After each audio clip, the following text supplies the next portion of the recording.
Kerur PSI constable ಲೋಕ ಬಲೆಗೆ ಬಿದ್ದ ಪ್ರಕರಣ ಪಟಾಕಿ ಸಿಡಿಸಿ ಸಂಭ್ರಮಿಸಿದ ಕೆರೂರು ಪಟ್ಟಣದ ಜನ. ಪೊಲೀಸ್ ಠಾಣೆ ಎದುರು ಪಟಾಕಿ ಸಿಡಿಸಿರುವಂತದ್ದು ಯುವಕರ ಗುಂಪು. ಬಾಗಲಕೋಟೆ ಜಿಲ್ಲೆ ಬದಾಮಿ ತಾಲೂಕಿನ ಕೆರೂರು ಪಟ್ಟಣ. ಪಿಎಸ್ಐ ಭೀಮಪ್ಪ ರಬಕವಿ, ಕಾನ್ಸ್ಟೇಬಲ್ ಸಂತೋಷ್ ಬಿರಾದರ್ ಲೋಕ ದಾಳಿ ವಿಚಾರ ತಿಳಿದು ಠಾಣೆ ಬಳಿ ಜಮಾಯಿಸಿದ್ರು ಜನ. ನಿನ್ನೆ ಸಂಜೆವರೆಗೂ ದಾಳಿ ನಡೆಸಿದ್ರು ಲೋಕಾಯುಕ್ತ ಅಧಿಕಾರಿಗಳು. ಅಲ್ಲ, ಪಟಾಕಿ ಸಿಡಿಸಿ ಸಂಭ್ರಮಿಸ್ತಾರೆ ಅಂದ್ರೆ ಇನ್ನು ಯಾವ ಥರದಲ್ಲಿ ನೀವು ಸಮಸ್ಯೆ ಕೊಟ್ಟಿರ್ಬೋದು, ಇಲ್ಲಿ ಅರ್ಥ ಮಾಡ್ಕೊಳ್ಬೇಕಾಗತ್ತೆ. ಬಾಗಲಕೋಟೆ ಜಿಲ್ಲೆ ಬದಾಮಿ ತಾಲೂಕಿನ ಕೆರೂರು ಪಟ್ಟಣ ಅಧಿಕಾರಿಗಳು ಲೋಕಾಯುಕ್ತ ಬಲೆಗೆ ಬಿದ್ದಿದ್ದಕ್ಕೇನೆ ಪಟಾಕಿ ಸಿಡಿಸಿ ಸಂಭ್ರಮಿಸ್ತಾರೆ ಅಂತ ಅಂದರೆ ಇನ್ನು ಎಷ್ಟರ ಮಟ್ಟಿಗೆ ಇವ್ರು ಜನರು ಜೀವ ತಿಂದಿರ್ಬೋದು ಅಂತ ಇಲ್ಲಿ ಅರ್ಥ ಆಗುತ್ತೆ. ಹೋಗಿದ್ದಕ್ಕೂ ಬಂದಿದ್ದಕ್ಕೂ ಎಲ್ಲದಕ್ಕೂ ದುಡ್ಡು ಕಿತ್ತಿದಾರೋ ಅದೇನು ಕಥೆಯೋ ಗೊತ್ತಿಲ್ಲ. ಪಿಎಸ್ಐ ಭೀಮಪ್ಪ ರಬಕವಿ ಮತ್ತು ಕಾನ್ಸ್ಟೇಬಲ್ ಇವರು ಲೋಕ ದಾಳಿಗೆ ಒಳಗಾಗಿದ್ದಾರೆ ಅಂತ ಗೊತ್ತಾಗ್ತಿದ್ದಂಗೆ ಸಂಭ್ರಮ, ಜಾತ್ರೆನೇ ಮಾಡಿಬಿಟ್ಟಿದ್ದಾರೆ.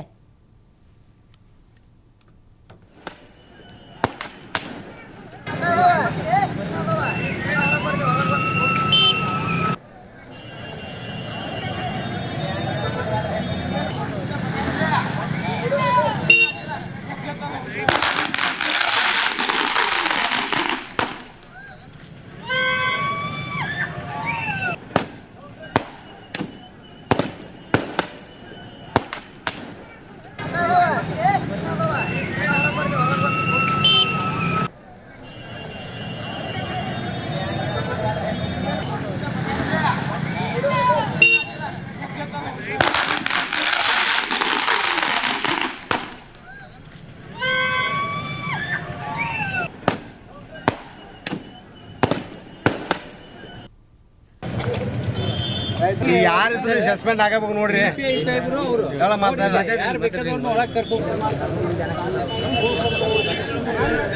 ಸರ್, ನಮ್ಮ ಪ್ರಶ್ನರ್ ಪರವಾಗಿ ಬಂದಿರೋ ಸರ್, ಸಾರ್ವಜನಿಕರು ನಮ್ಮ ಪರವಾಗಿ ಅಲ್ಲ, ನಮ್ಮ ಹೊರ ಹಾಕಿದಕ್ಕೆ ನಮ್ಮ ಪರವಾಗಿ ಬಂದಿರೋ ಸರ್, ಅವರು ನಮ್ಮ ಪರವಾಗಿ ಬಂದಿರೋ ಸರ್, ಅವರು ಸರ್ ಅಲ್ಲ ಸರ್ ಅಲ್ಲ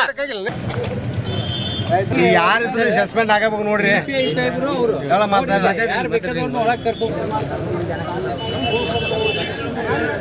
ಸರ್, ನಮ್ಮ ಪ್ರಶ್ನರ್